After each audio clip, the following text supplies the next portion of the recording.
qui nous emmène à Mulhouse, je crois. Nous allons aller à Mulhouse. Ce soir, notre cœur va cesser de faire boum, mais va faire vroom, car nous allons vous parler de Vroomart. Bon, ça n'existe pas, mais...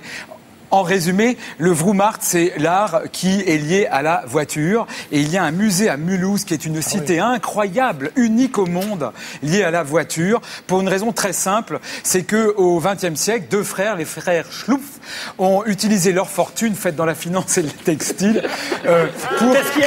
C'est les frères Schlumpf. Il a dit Fritz Schlumpf. Mais c'est leur nom. Il y a notamment un des deux frères qui s'appelle Fritz Schlumpf. Toute sa fortune, il l'a consacrée à la collection de voitures de collection.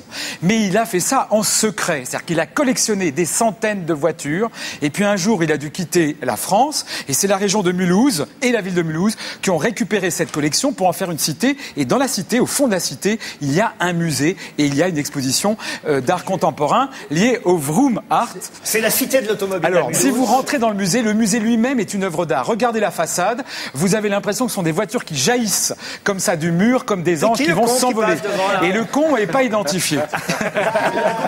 Si vous rentrez dans le musée, voilà la merveille. Des centaines de voitures qui ont appartenu à un seul homme, 7 km d'allées, et au fond de ces voitures de collection, il y a un espace d'art contemporain où il y a une exposition incroyable qui s'appelle Plein Phare jusqu'au 31 janvier. Et dans cette expo, vous avez des œuvres.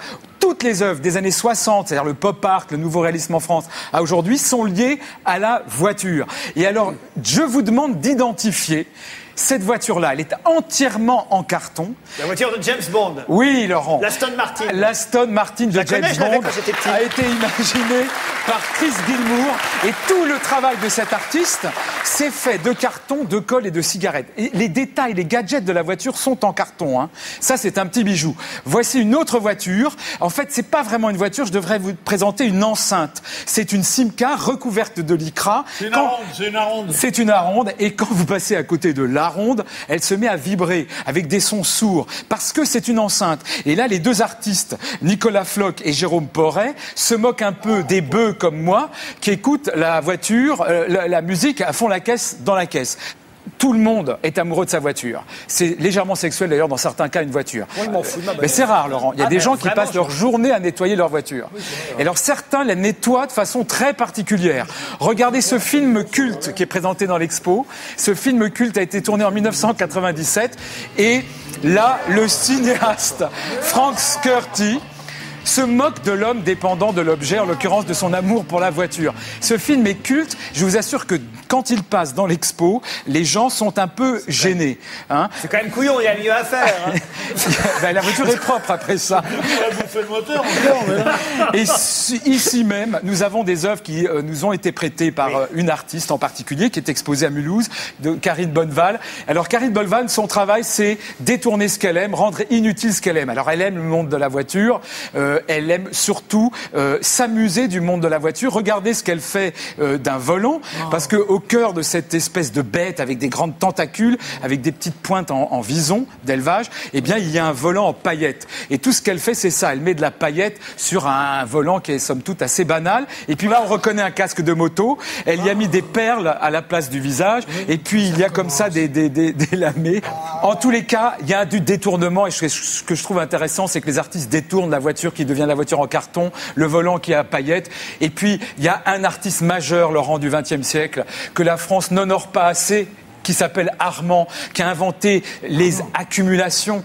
Tout le monde connaît. Les valises de Saint-Lazare.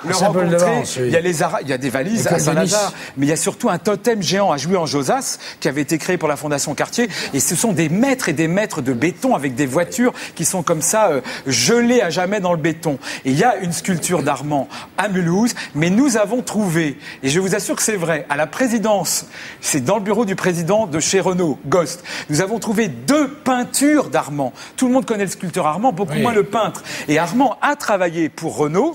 Et dans ces 2 tableaux, vous avez tout l'univers de la voiture. C'est des tableaux qui viennent de la collection Renault. Hein. Et si vous regardez bien, Laurent... Ça, c'est pas à Mulhouse, à la Cité de l'Automobile? Ah non, on n'y est plus. C'est Armand est à Mulhouse, ça, c'est que pour nous. Ils nous l'ont prêté vraiment que pour nous. Et ce sont des originaux, bien évidemment. Et là, vous remarquerez qu'il y a une clé. Et puis, il y a toute une mécanique. Il y a quand même l'univers de la voiture dans cette œuvre. Et puis, si on oubliait qu'Armand, c'est le roi de l'accumulation, il a répété indéfiniment le mot accumulation que vous retrouvez sur cet autre tableau où là, vous identifiez bien évidemment une pince multiprise. Tout ça pour vous dire quand même. Ah bon? Bah oui, là. Regardez. Elle est là, la pince multiprise. Ah, bah oui. Et on la retrouve là. d'accord, Et on la j'avais pas retrouve vu. là. D'accord. Et là, vous avez toute une mécanique qui fait du bruit, ce tableau. Il y a l'univers de la voiture, moi je trouve en tout cas. Et c'est vraiment formidable qu'on ait ces deux œuvres sur le plateau. C'est une toile à offrir Quand à un même. garagiste. En tous les cas, vraiment, si vous êtes passionné par la bagnole et parce qu'en font les gens, il y a des tas de vidéos d'œuvres absolument originales au musée de Mulhouse. Ça se termine dans 15 jours. Il faut saluer le travail d'une jeune commissaire d'expo parce que c'est une femme qui a organisé cette expo. Jusqu'au 31 janvier. C'est jusqu'au 31 et celle que nous saluons s'appelle Fabienne Fabrici. Le catalogue de l'expo. Eh oui, Laurent, ceux qui ne peuvent pas aller à Mulhouse et Loas peuvent retrouver certaines des œuvres que nous avons sur le plateau dans ce magnifique ouvrage qui s'appelle Plein Phare, publié chez Azan. Et je crois que nous allons l'offrir. Eh oui, en plus des DVD Guy Bedos, du livre Sarko Onko au Cherche Midi et des 2 places pour aller au cinéma voir Survivre avec les loups, le catalogue de l'expo Plein Phare de la Cité de l'Automobile. Hommage au Vroom Art. Guy, pour terminer, Je veux préciser que je n'ai pas mon permis de conduire et que je me fous des bagnoles. C'est la même chose pour moi. Je comprends, Laurent, qu'on n'aime pas les bagnoles, mais c'est intéressant de voir quand même le détournement fait par les artistes. Et nous avons ici un détourneur public de mots et d'idées, et c'est la même chose. Guy Bedos sculpte les mots, on peut ne pas aimer ses idées, mais admirer le travail de la sculpteur. pirouette de Daniel Chic. Merci Daniel, merci Guy Bedos, à l'affiche de Survivre avec les loups depuis hier dans toutes les salles de cinéma en France. Allez voir ce film, c'est très émouvant. Merci monsieur.